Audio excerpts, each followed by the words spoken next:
तो चलिए दोस्तों, इंडियन कोस्ट गार्ड की जो ऑफिशियल वेबसाइट है उस पर मैं आ चुका हूँ। जो उसका नोटिफिकेशन मैं आपको एक एक बहुत बारीकी तरीक़ा से पढ़ के आपको समझाऊंगा कि दोस्तों कैसे आप इंडियन कोस्ट गार्ड में अप्लाई किए हैं।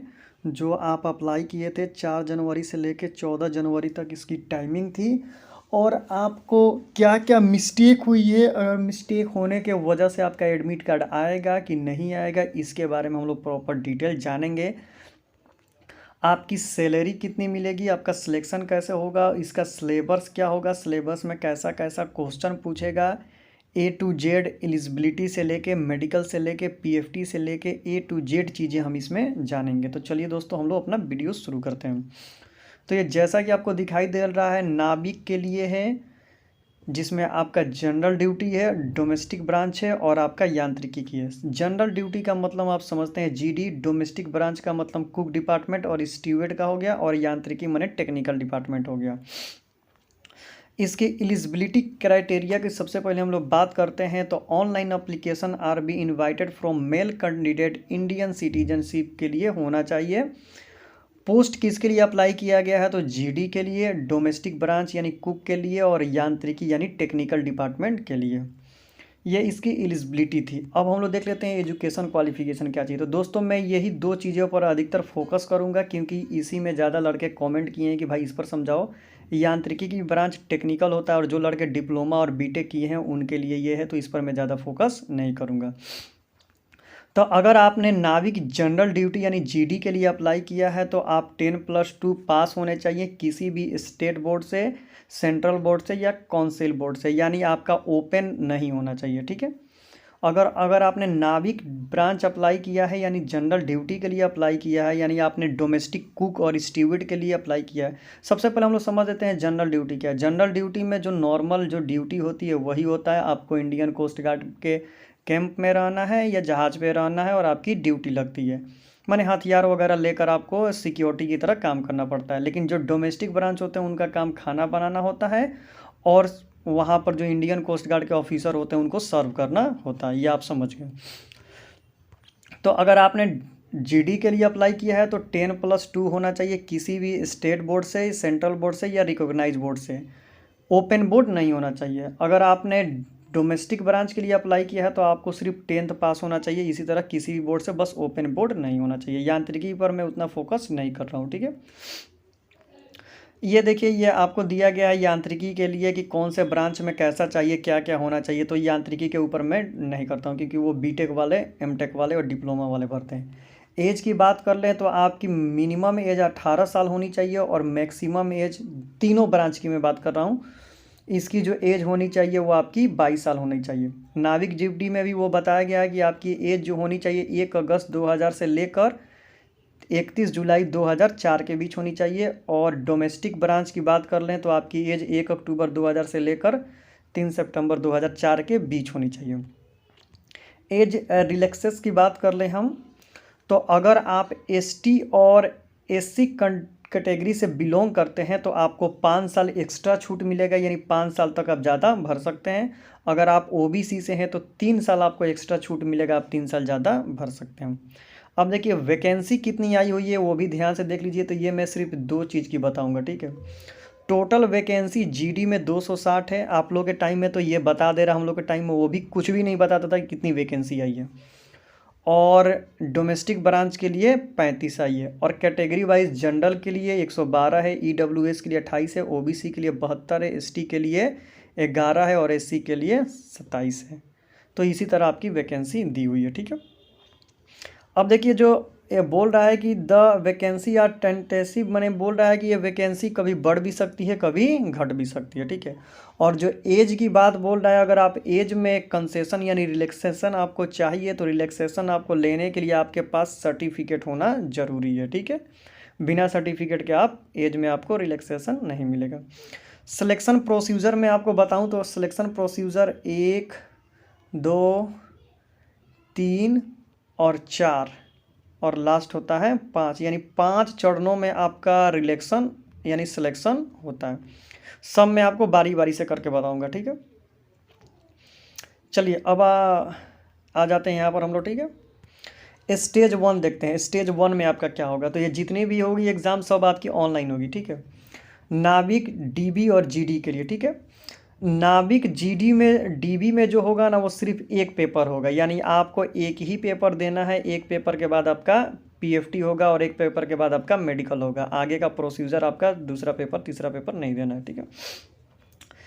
सेक्शन वन में क्या होगा, अगर आपने डीबी के लिए अप्लाई किया है ना तो आपका पासिंग मार्क्स क्या होगा, यानी 60 नंबर के क्वेश्चन आएंगे और क्या क्या आएगा वो सब मैं आपको बताऊंगा लाइन बाय लाइन।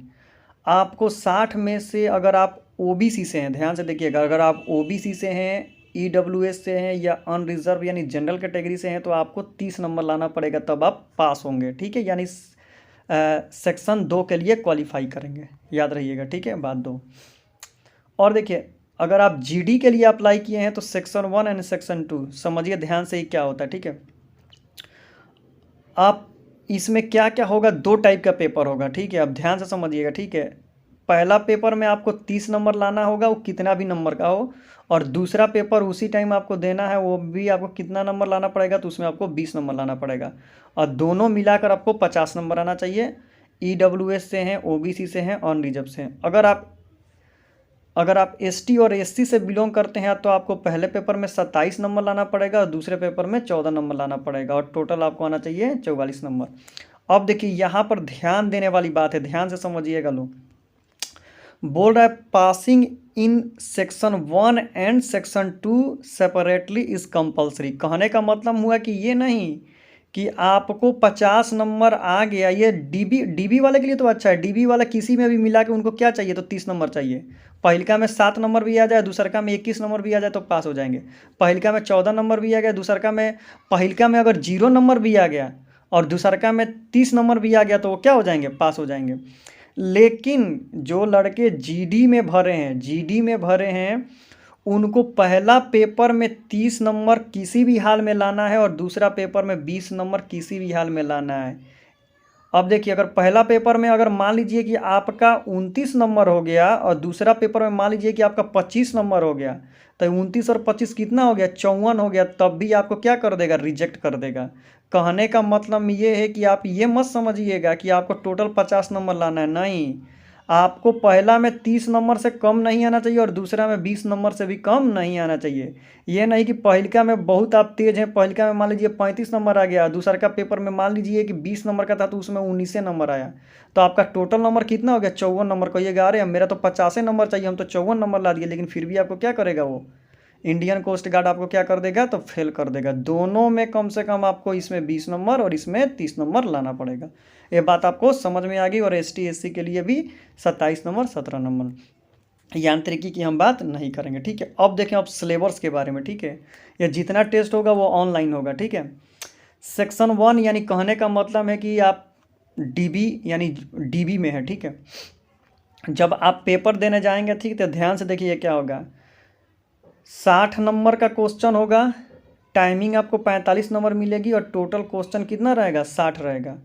उसमें क्या क्या रहेगा, तो 60 नंबर के क्वेश्चन में 20 नंबर का मैथ रहेगा, साइंस 10 नंबर का रहेगा, इंग्लिश 15 नंबर का रहेगा, रीजनिंग 10 नंबर का रहेगा और जीके 5 नंबर का रहेगा।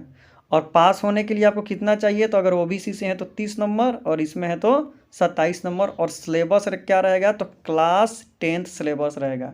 ये डीबी वाले भी इसको देंगे और इसको जीडी वाले भी देंगे और इसको यांत्रिकी वाले भी देंगे, यानी सब देंगे।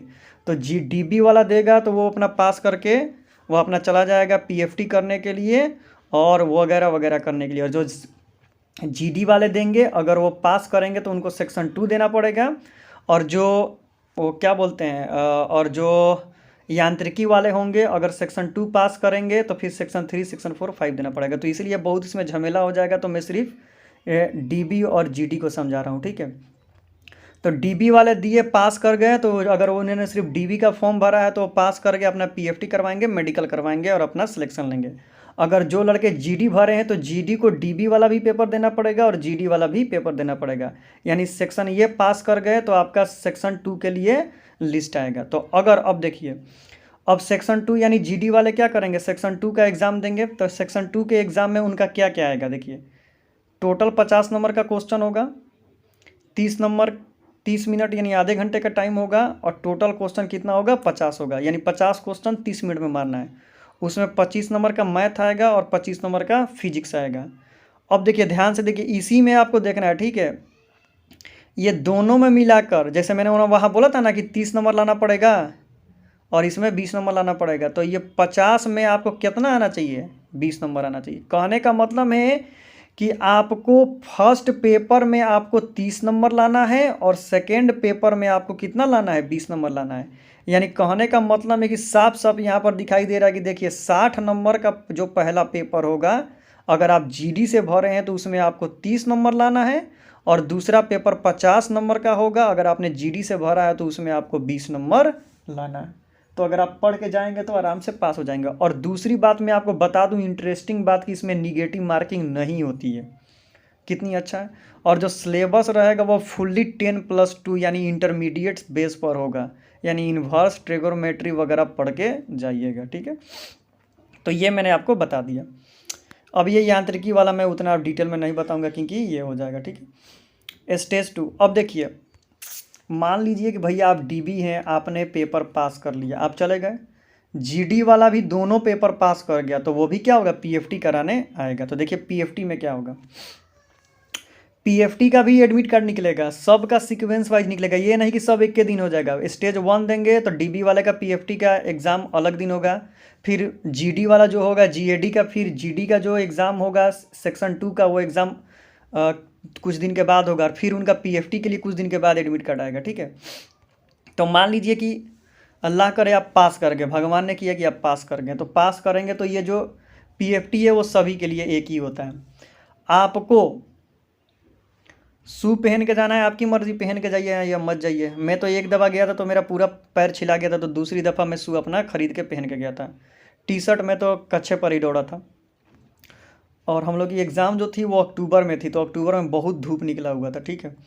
तो देखिए 1.6 किलोमीटर यानी 1600 मीटर, 1600 मीटर की रनिंग आपको 7 मिनट में कंप्लीट करनी है। तो देखो भैया, देखिए ध्यान से देखिए लो, अब 1.6 किलोमीटर की रनिंग बोला है 7 मिनट में कंप्लीट करने के लिए, तो आप बोलिएगा कि 7 मिनट क्या है भैया, कुछ नहीं है, 7 मिनट में मैं कंप्लीट कर लूँगा। लेकिन जब मैं प्रिपरेशन करता था ना, तो मैं सोचता था कि यार हम पढ़ के एग्ज़ाम निकाल देंगे। फर्स्ट टाइम मेरे से यही गलती हुआ था। फर्स्ट टाइम में मैंने जब अपना क्लियर किया था, उसके बाद बोला कि अरे 7 मिनट में मैं तो दौड़ जाऊँगा, और जब मैं वहाँ पर दौड़ने गया ना तो मैं 10 मिनट में दौड़ा था। अब बताइए, इसीलिए प्रैक्टिस करना बाबू बहुत ज़रूरी है। तब मैं आके राजेंद्र स्टेडियम, छपरा का नाम आपने सुना होगा, छपरा में 2 स्टेडियम है, एक हवाई अड्डा है और एक राजेंद्र स्टेडियम है। तो वहाँ पर राजेंद्र स्टेडियम में शाम को दौड़ता था और छपरा हवाई अड्डा में सुबह को दौड़ता था। तब जाकर मेरी जो रनिंग कंप्लीट होती थी वो 6.5 मिनट में कंप्लीट होती थी, तब जाकर हुआ था, ठीक है। तब देखिए क्या होता है, तो आप भी रनिंग भी करिएगा। 1600 मीटर की रनिंग 7 मिनट में। अब समझिए जो लड़का इंडियन आर्मी में है वो 5:48, 5:50, सॉरी 4:48, 4:50, 4:55 इस तरह मारता है। और 20 स्वेकट मानिए उठक बैठक, यानी 20 बार आपको उठक बैठक करना है और 10 पुशअप करना है, और पुशअप एकदम आराम आराम से करना है, कोई दिक्कत नहीं होगा। तो ये आपको करना है। अब देखिए डॉक्यूमेंट वेरिफिकेशन कैसा होगा। जैसे मान लीजिए कि आपने ये सब पास कर लिया। हम लोग के टाइम क्या होता था जानते हैं, हम लोग के टाइम में पहले अप्लीकेशन फॉर्म फिलअप करो, फिलअप करने के बाद उसका प्रिंट आउट लो, और प्रिंट आउट लेके सारा ओरिजिनल डॉक्यूमेंट लेके सेंटर पर जाओ जहाँ एग्ज़ाम होगा। तो एग्ज़ाम देने से पहले ही डॉक्यूमेंट वेरिफिकेशन होता था। अगर स्पेलिंग मिस्टेक है, सर्टिफिकेट नहीं है, तो आपको एग्ज़ाम भी देने नहीं दिया जाता है, उल्टा पाँव आप अपने घर चले जाइए। लेकिन यहाँ पर आपको क्या करेगा, तो देखिए यहाँ पर आपको एटलीस्ट क्या करेगा कि आपको एग्ज़ाम वगैरह सब दिलवाएगा, एवरीथिंग दीजिएगा। लेकिन अगर मान लीजिए लास्ट स्टेज पर जब आपका डॉक्यूमेंट वेरिफिकेशन होगा, और डॉक्यूमेंट वेरिफिकेशन में मान लीजिए कि आपने फ़ोटो गलत अपलोड कर दिया है, या आपका 10th का मार्कशीट जो क्या है वो गलत है, या 10+2 के मार्कशीट में और आपके मम्मी या पापा या डेट ऑफ बर्थ कुछ भी डिफरेंट अगर आ गया, यानी स्पेलिंग का भी डिफरेंट आ गया, तो आपको डॉक्यूमेंट वेरिफिकेशन में क्या कर देगा, रिजेक्ट कर देगा। तो बात ये समझ में आ गई। अब चलिए हम लोग चलते हैं मेडिकल के लिए। मेडिकल में क्या क्या होता है, तो देखिए मेडिकल में क्या होता है, तो मेडिकल में नॉर्मली क्या होता है कि सबसे पहले आपका वेट लेता है, ठीक है। वेट उसके बाद आपका हाइट लेता है, हाइट आपका 154 सेंटीमीटर से कम नहीं होना चाहिए, और जो वेट और हाइट का एक रेशियो होता है उस रेशियो से आपका वेट होना चाहिए, ठीक है। वो IBM चेक करता है, और उसके साथ साथ आपका आई टेस्ट भी लेता है, उसके साथ साथ चेस्ट भी मापता है। चेस्ट आपका जितना होना चाहिए, और उसके बाद फुलाकर 5 सेंटीमीटर ज़्यादा फूलना चाहिए। अगर आपका चेस्ट मान लीजिए 70 भी है लेकिन आप फुलाकर 75 कर दीजिएगा तो आपका सिलेक्शन हो जाएगा। ये नहीं कि इंडियन आर्मी में 84, 81 और फुलाकर 85, ऐसा कुछ नहीं, माने 5 सेंटीमीटर फूलना चाहिए, ठीक है। मेडिकल वगैरह सब पूरा ECG वगैरह सब होता है। अगर मान लीजिए बाय द वे आप मेडिकल में आपको अनफिट मिल गया, कि आपका मान लीजिए जैसे आपका मेडिकल में हार्निया का प्रॉब्लम हो गया, या मेडिकल में आपका स्टोन निकल गया, या कुछ भी हो गया, तो आपको क्या करेगा, 21 दिन के लिए छूट देगा कि आप 21 दिन में अपना काम करवा कर आओ, जाओ इसका ये करवा लो या वो करवा लो। 21 दिन के बाद यानी आपको री मेडिकल मिलता है, ठीक है। देखिए इसमें कहीं लिखा भी होगा, मैं आपको दिखा रहा हूँ। वैसे तो मैं प्रैक्टिकली जानता हूँ, इसीलिए मैं आपको बता देता हूँ, कहीं इसमें लिखा जरूर होगा, ठीक है। आपको मेडिकल के लिए ये प्रोसीजर बोलता है कि जाओ आप अपना मेडिकल करा के, माने ये चीज़ें करके आओ, ठीक है। छोड़िए, कहीं मिलेगा तो मैं आपको बता दूंगा। तो मेडिकल के लिए ये बोलता है 21 दिन। आप 21 दिन के बाद मेडिकल करा कर आए, फिर वो मेडिकल किया और मेडिकल में फिर आप अनफिट हो गए, तो फिर आपको 42 डेज का और टाइम देगा कि जाओ अब तुमको हम कितना टाइम देते हैं, 42 दिन का टाइम देते हैं, और एक बार देख लो। अगर आप 42 दिन के बाद भी अगर आप अनफिट होते हैं तब आपको अनफिट कर देगा, परमानेंटली आपको रिजेक्ट कर देगा, फिर नेक्स्ट टाइम ट्राई कीजिए। डॉक्यूमेंट की हम लोग बात कर लेते हैं डायरेक्ट, इस पर मत छोड़िए, मैं आपको बता देता हूँ कि डॉक्यूमेंट की क्या बात करते हैं। तो डॉक्यूमेंट अगर आपने DV के लिए अप्लाई किया है तो बस आपकी 10th की मार्कशीट चाहिए और 10th का सर्टिफिकेट चाहिए। अगर आप CBSE बोर्ड से हैं या UP बोर्ड से हैं तो मार्कशीट और सर्टिफिकेट दोनों एक ही में होता है, उसकी ज़रूरत नहीं है। लेकिन अगर आप बिहार बोर्ड से हैं तो, या किसी भी, हाँ बिहार बोर्ड से मैं बता देता हूँ, अगर आप बिहार बोर्ड से हैं तो आपकी 10th की मार्कशीट अलग होती है और सर्टिफिकेट अलग होता है। तो 300 रुपया लगेगा, बिहार बोर्ड के ऑफिस में जाइए, वहाँ से 300 रुपया जमा कीजिएगा, चालान कटवाइएगा, आपका सर्टिफिकेट आपको मिल जाएगा, ठीक है। और उसके साथ साथ बस ये, और उसके साथ साथ आप अपना आधार कार्ड रखिए, जाति निवास आय प्रमाण पत्र, ठीक है, ब्लॉक से बनवा लीजिएगा और उसको ले जाकर डिस्ट्रिक्ट में वेरीफाई करवा लीजिएगा, और आपके पास आधार कार्ड होना चाहिए। और दूसरी बात, जितना भी सर्टिफिकेट होना चाहिए सब में आपका नाम, आपके मम्मी का नाम, आपके पापा का नाम, आपका डेट ऑफ बर्थ, आपका address A to Z spelling के साथ होना चाहिए। अगर मिस्टेक हुआ तो रिजेक्ट कर देगा, ठीक है। ये मैंने आपको बता दिया। अब मान लीजिए कि अगर आपने GD के लिए अप्लाई किया है, ठीक है, GD के लिए अप्लाई हुआ और आपका सिलेक्शन हो गया है, ठीक है, और आपका जो डॉक्यूमेंट चाहिए वो क्या क्या लगेगा, तो आपका 10th का मार्कशीट और 10th का पासिंग सर्टिफिकेट। अगर नहीं है पासिंग सर्टिफिकेट, बोर्ड में जाइए, 300 रुपया लगेगा, एक दिन के अंदर मिल जाएगा।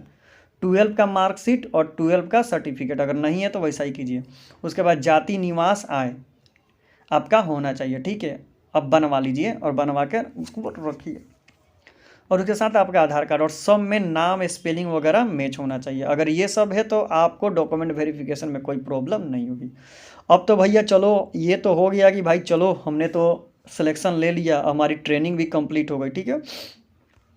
और दूसरी बात ये आप समझिए कि जो आपका डॉक्यूमेंट होना चाहिए, जो आपने जाति निवास आय बनवाया है, ठीक है, वो जिस दिन आपका एग्जामिनेशन क्लोज होता है, जैसे मान लीजिए कि 14 तारीख को लास्ट डेट था, तो उसके पहले का बना होना चाहिए जाति निवास आय, उसके बाद का बना होगा तभी भी वो प्रॉब्लम क्रिएट करेगा, ठीक है। अब मान लीजिए कि हमने भाई क्या बोलते हैं, हमारा तो भाई सिलेक्शन हो गया, और थोड़ा इस भी देख लेते हैं कि एग्ज़ाम कब कब होगा। नाविक अगर आपने GD के लिए भरा है तो आपका एग्ज़ाम जो होगा वो सेक्शन 1 आपका कब हो जाएगा, तो मार्च में हो जाएगा, और DB का भी मार्च में हो जाएगा, ठीक है। और आपने GD के लिए भरा है तो फर्स्ट एग्ज़ाम मार्च में हो जाएगा, और सेकंड एग्ज़ाम जो सेकंड पेपर का एग्ज़ाम होगा वो आपका मई में होगा, ठीक है। और ईयरली जो स्टेज 3-4 होगा वो आपका अगस्त में हो जाएगा, ठीक है। अब जैसे रिजल्ट डिक्लेरेशन क्या बोल रहा है, तो रिजल्ट डिक्लेरेशन जो होता है वो सब एग्ज़ाम होने के विदिन 1 महीना के बाद आपका एक रिज़ल्ट आ जाएगा, तो आपको 1 महीने तक ले वेट करना पड़ेगा, ठीक है। और ये एडमिट कार्ड वगैरह सब बोला है कि क्या क्या आपको है, तो वो आपको देखना है। हाँ, एग्जामिनेशन सेंटर पर आप सब डॉक्यूमेंट अपना लेके जाइएगा, ठीक है, ये बहुत ही इंपॉर्टेंट है। अब आ जाते हैं थोड़ा मेडिकल स्टैंडर्ड पर। वही मैंने आपको बताया था कि 5 सेंटीमीटर एक्सपेंडेड, आई नॉर्मल यानी 6/6 होनी चाहिए, कलर वगैरह भी चेक करता है। टैटू, टैटू बहुत इंपॉर्टेंट है। आपके शरीर पर कहीं भी इनर आउटर कहीं भी आपके पास टैटू नहीं बनाना चाहिए। अगर टैटूज बना होगा तो आपको रिजेक्ट कर देगा, ठीक है। और नोट ये ट्रेनिंग आपका INS चिल्का में होगी। जनरल इंस्ट्रक्शन वो आप लोग देख लेंगे। मैं जो देख रहा हूँ कि लड़के बोलते हैं कि भाई सैलरी कितनी मिलेगी, ठीक है। तो सैलरी की हम लोग बात कर लेते हैं।